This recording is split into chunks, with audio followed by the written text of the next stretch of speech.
Una cita, reversión del clásico de Sting, ¿no? Englishman in New York.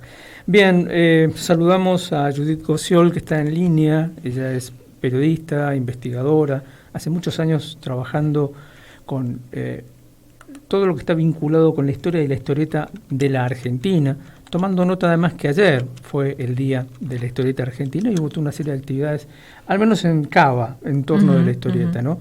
Pero primero que nada queremos agradecerle a Judith la amabilidad de atendernos en esta tarde.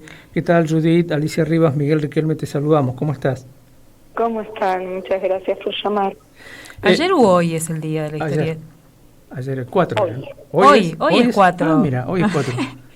Lo que pasa es que él está un poco corrido de fecha.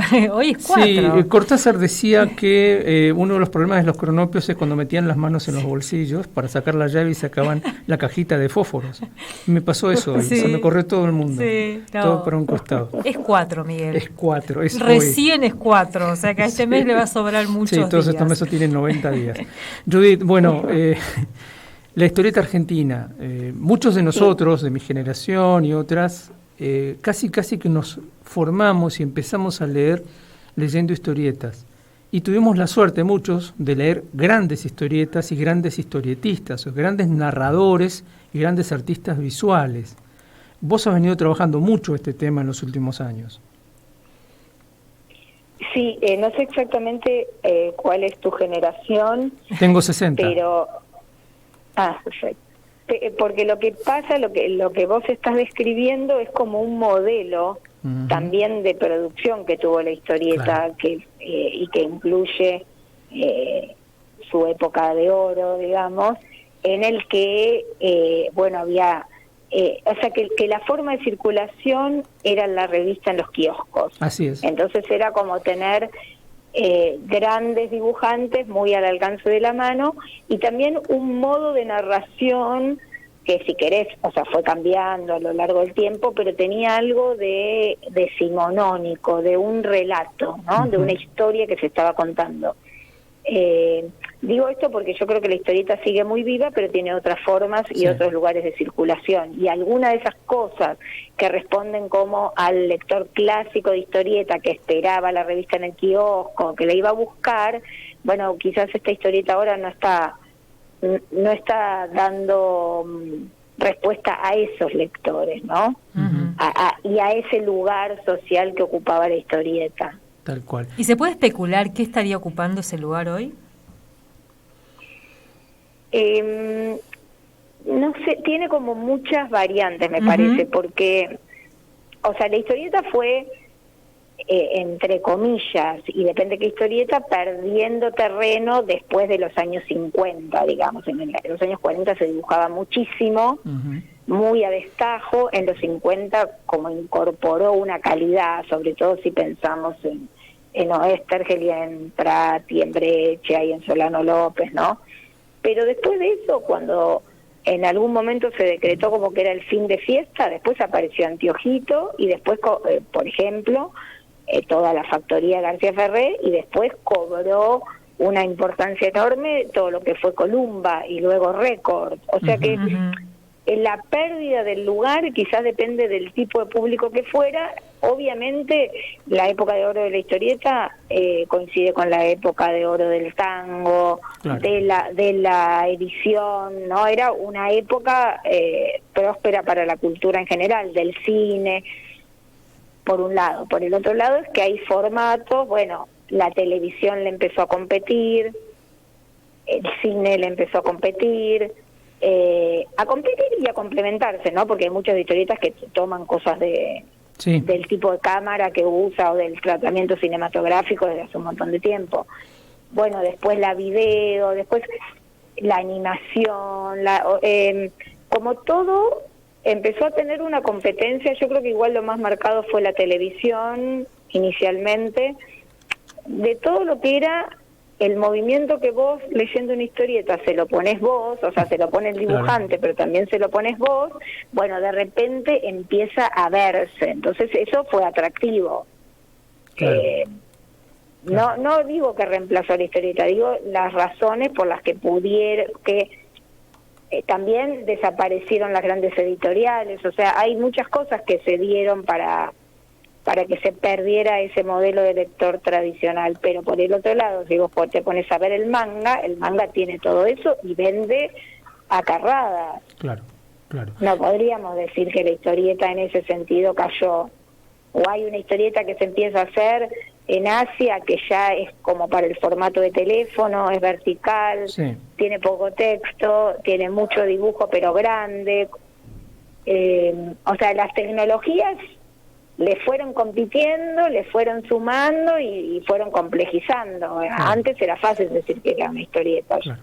El manga Una tira de cuadritos con continuidad de un mismo personaje, con un relato que continuaba, pero después eso se rompió antes y después se rompió y los formatos de los cuadraditos ya no eran cuadraditos, podían ser octógonos, rectángulos, páginas enteras. Claro.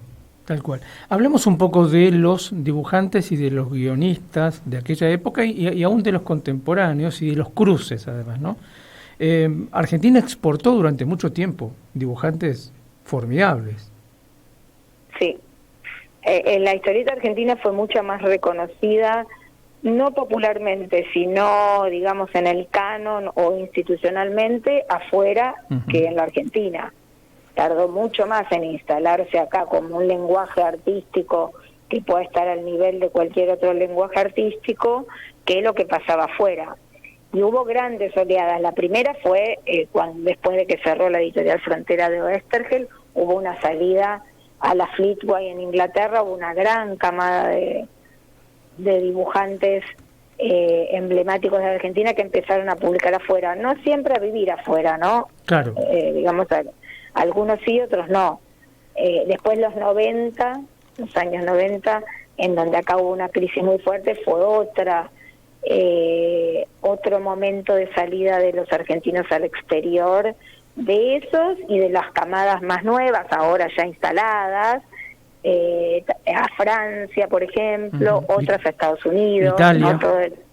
A Italia. O sea, esos eran lugares donde circulaba, que son los lugares donde circulaba historieta, ¿no? Claro. Pero hubo mercados que buscaron y que estimularon a los dibujantes argentinos, porque le reconocían la calidad, porque acá no había mercado, y también ellos se fueron adaptando. Bueno, Francia sigue habiendo, no sé, Soleotero, Lucas Varela están trabajando para Francia, está Valiente. Bueno, para todos los superhéroes hay un montón, Sí. con Eduardo Rizzo a la cabeza, digamos, desde Rosario y en otros lados. Sí, hubo momentos de importación hubo momentos donde la historieta que se publicaba acá se publicó afuera, la misma, traducida, y hubo momentos en que los dibujantes se trabajaron para afuera y esos trabajos no se vieron en el mercado de acá, directamente encargados afuera, ¿no? Claro. Y los que se fueron a vivir afuera, por razones políticas, por razones económicas, qué sé yo. Muñoz y Zampayo, por ejemplo. Geniales. Ahí aparece, hablemos de los cruces, ya que mencionaste a Muñoz y Zampayo. Vamos a tomar un ejemplo francés, ya que lo mencionabas. Moebius de alguna manera ha influido en el cine. O sea, decíamos, ¿no? La historieta toma herramientas del cine, pero al revés también ha pasado. Ilustradores e historietistas que han pegado muy fuerte, especialmente en el cine de ficción, de ciencia ficción. Y las historias que nacieron como historietas, claro, argentinas o no, y que después pasaron al cine.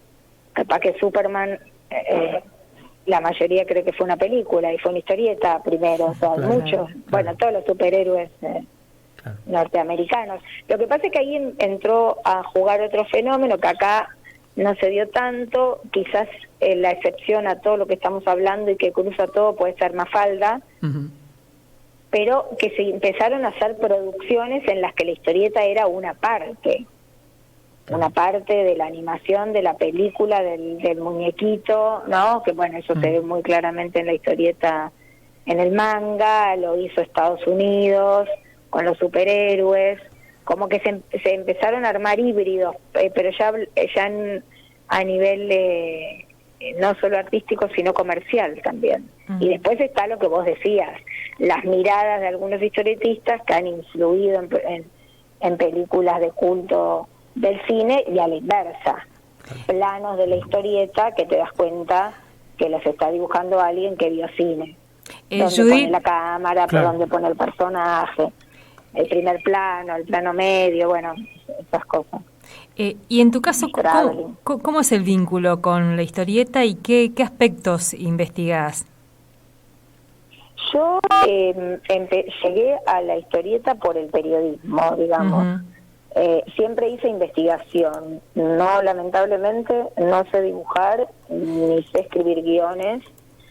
Llegué como casi un poco azarosamente, porque cuando estaba estudiando periodismo vinieron de la revista de Todos Historia a buscar estudiantes que quisieran hacer algunas notas y que propusiéramos temas, y a mí se me había ocurrido que la historieta podía ser, y creo que lo es, un buen registro de la época, que se podía contar la historia a través de las historietas. Eso es lo primero que hice en mi investigación ligada a la historieta.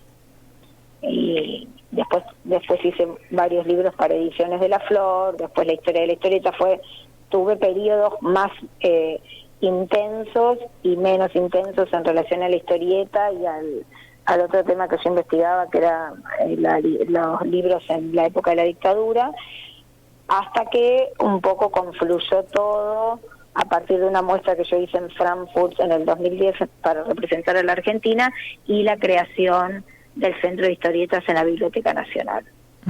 Ahora es prácticamente, estoy abocada a la historieta y a algunas historietas que tienen que ver con los derechos humanos, que es el momento en que más satisfacciones siento, porque se juntan dos intereses míos, personales y laborales. Claro. Bien, por último, hoy, digamos, la historieta argentina hoy, ¿qué estás viendo? Los formatos de los que hablabas más temprano, las formas de circulación. Mira, yo estoy convencida que la historieta tiene algo, como tienen muchas veces, bueno, los lenguajes o los géneros en particular, que siempre parece que va a venir otro que los va a matar, ¿no? Sí, la que radio. El cine iba a matar al teatro, que la imagen iba a matar a la foto, la imagen en movimiento a la fotografía, obviamente hay cambios y hay épocas donde un medio primó sobre el otro, o un lenguaje o un género. Yo creo que la historieta es como los gatos, ¿viste? Tiene 7 vidas, siempre se la está dando por muerta y siempre sigue, y creo que sigue en buena medida porque se movió siempre en los márgenes de la cultura. Te diría que del 2010 para acá creo que hay una institucionalización con lo bueno y lo malo que eso supone, un reconocimiento oficial como un arte parte del canon, que pasó porque en Frankfurt el país eligió ser representado con una muestra de historietas, además de una de arte, además de una de artesanía, ¿verdad? Pero una de historietas, o historietas y humor gráfico, porque existe este archivo, porque hubo concursos, porque se creó la figura del astronauta, que eso es no es a nivel institucional, pero quiere decir que se tomó como emblemático de determinados valores una figura que era historieta, que era el astronauta. Bueno, ahora la Cámara del Libro para este 4 de septiembre empezó a hacer una movida desde la Cámara del Libro para fomentar la historieta, hay más concursos, está más incluida como categoría la novela gráfica. Digamos, lo que podemos decir que se terminó es lo que hablábamos al principio, ese lector de, en general, historieta seria, que leía por semana con Continuará, que iba al kiosco y las buscaba. Eso ocurrió hasta que cerró Ediciones La Urraca. Creo que fue el último refugio de la historieta como industria, Fierro, ¿no? digamos. Claro.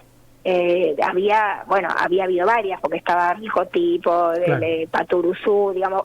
Yo no sé si llegó a ser una industria, incomparable como una industria como la del cine, pero sí que tuvo momentos de formatos industriales. ¿Con esto qué quiero decir? Que por ahí se tomaba un personaje y lo dibujaban otros, que unos hacían la letra y otros coloreaban, que salía regularmente, que había un trabajo más masivo y una cantidad de lectores inmensa y una cantidad de revistas grandes, ¿no? Y de muchas, Ricotipo vendió 1 millón de ejemplares por semana, cosas ahora impensables, pero no quiere decir que se haya perdido el lenguaje, ¿no? Me parece que ahora las redes ayudan, me parece que ahora hay